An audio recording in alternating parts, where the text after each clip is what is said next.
Assalamualaikum warahmatullahi wabarakatuh. Kami dari kelompok 2 akan membahas tentang penyajian data yang disusun oleh Emi Rahmawati dan Julian Alvarizkianto. Baik, pembahasan yang pertama ada pengertian penyajian data. Yang kedua, macam-macam penyajian data dalam bentuk tabel. Dan yang ketiga ada macam-macam penyajian data dalam bentuk grafik. Dan yang terakhir ada diagram lingkaran. Pengertian penyajian data. Kegiatan pengumpulan data di lapangan akan menghasilkan data angka-angka yang disebut dengan data kasar, yang menunjukkan bahwa data tersebut belum diolah dengan teknik statistika tertentu. Jadi, data tersebut masih berwujud sebagaimana data itu diperoleh, yang biasanya berupa skor dan relatif banyak tidak berurutan. Dalam pembuatan laporan pelatihan, data termasuk yang harus dilaporkan. Agar dapat memberikan gambaran yang bermakna, data-data itu haruslah disajikan ke tampilan yang sistematis.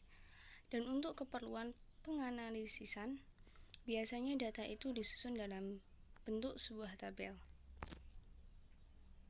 Macam-macam penyajian data dalam bentuk tabel. Yang pertama ada tabel baris kolom. Tabel-tabel yang dibuat selain dari tabel kontingennya dan distribusi frekuensi, yaitu tabel yang terdiri dari baris dan kolom, yang mempunyai ciri-ciri tidak terdiri dari faktor-faktor dari beberapa kategori, dan bukan merupakan data kuantitatif yang dibuat menjadi beberapa kelompok.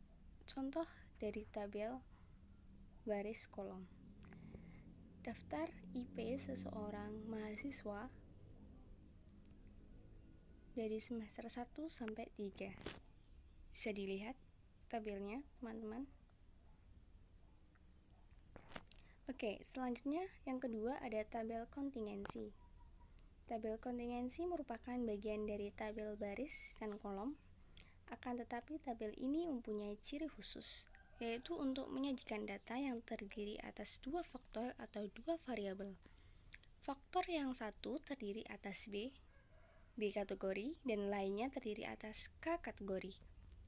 Dapat dibuat daftar kontingensinya berukuran B kali K dengan menyatakan baris, dan K menyatakan kolom. Contoh, banyak murid sekolah di daerah Indralaya menurut tingkat sekolah dan jenis kelamin tahun 2006.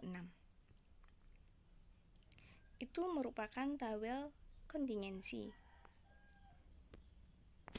Baik, selanjutnya yang ketiga ada tabel silang.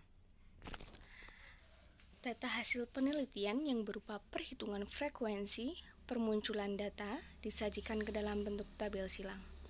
Tabel silang dapat hanya terdiri dari satu variabel, tetapi dapat juga terdiri dari dua variabel. Tergantung pertanyaan atau keadaan yang ingin dideskripsikan. Dengan demikian, pemilihan penyajian data ke dalam tabel silang satu atau dua variabel akan tergantung dari data yang diperoleh. Tabel silang satu variabel digunakan untuk menggambarkan data dengan menampilkan satu karakteristiknya saja, misalnya jumlah keseluruhan, sementara tabel silang dua variabel digunakan untuk menggambarkan data dengan dua atau lebih karakteristiknya, misalnya jumlah keseluruhan, jumlah per gendernya. Contoh, dalam suatu penelitian angket pada 34 siswa kelas 11A tentang mata pelajaran MIPA yang disukai, diperoleh hasil data sebagai berikut. Tabel tersebut merupakan bentuk tabel silang satu variabel. Yang kedua merupakan contoh dari bentuk tabel silang dua variabel. Baik, selanjutnya ada macam-macam penyajian data dalam bentuk grafik. Yang pertama ada grafik histogram atau batang. Histogram merupakan grafik dari distribusi frekuensi satu variabel Tampilan histogram berupa peta-peta 4 persegi panjang sebagai sumbu horizontal, boleh memakai tepi-tepi kelas, batas-batas kelas, atau nilai variabel yang diobservasi. Sedangkan sumbu vertikal menunjukkan frekuensi. Untuk distribusi bergolong atau berkelompok, yang menjadi absis adalah nilai tengah dari masing-masing kelas. Ini merupakan contoh bentuk dari grafik histogram atau batang. Selanjutnya yang kedua ada grafik poligon. Poligon merupakan grafik distribusi dari distribusi frekuensi bergolong suatu variabel. Tampilan poligon berupa garis-garis patah yang diperoleh dengan cara menghubungkan puncak dari masing-masing nilai tengah kelas. Jadi, absisnya adalah nilai tengah dari masing-masing kelas. Yang ketiga, ada grafik curve. Merupakan perataan atau penghalusan dari garis-garis poligon. Gambar poligon sering tidak rata karena adanya perbedaan frekuensi data skor, dan data skor itu sendiri mencerminkan frekuensi sampel. Pembuatan curve dilakukan dengan meratakan garis gambar poligon yang rata dan terlihat tidak beraturan sehingga menjadi rata. Contoh dari grafik curve.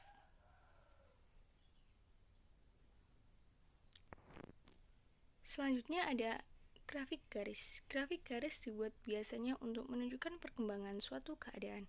Perkembangan tersebut bisa naik turun. Hal ini akan nampak secara visual melalui garis dalam grafik. Dalam grafik terdapat garis vertikal yang menunjukkan jumlah dan yang mendatar menunjukkan variabel tertentu. Contoh grafik garis. Bisa dilihat ya teman-teman, gambar dari grafik garis. Selanjutnya ada diagram lingkaran. Cara lain untuk menyajikan data hasil penelitian adalah dengan diagram lingkaran. Diagram lingkaran digunakan untuk membandingkan data dari berbagai kelompok. Contoh diagram lingkaran.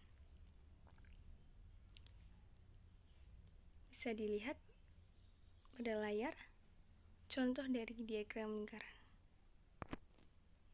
Baik, terima kasih atas waktunya. Apabila ada kesalahan kata, kami mohon maaf.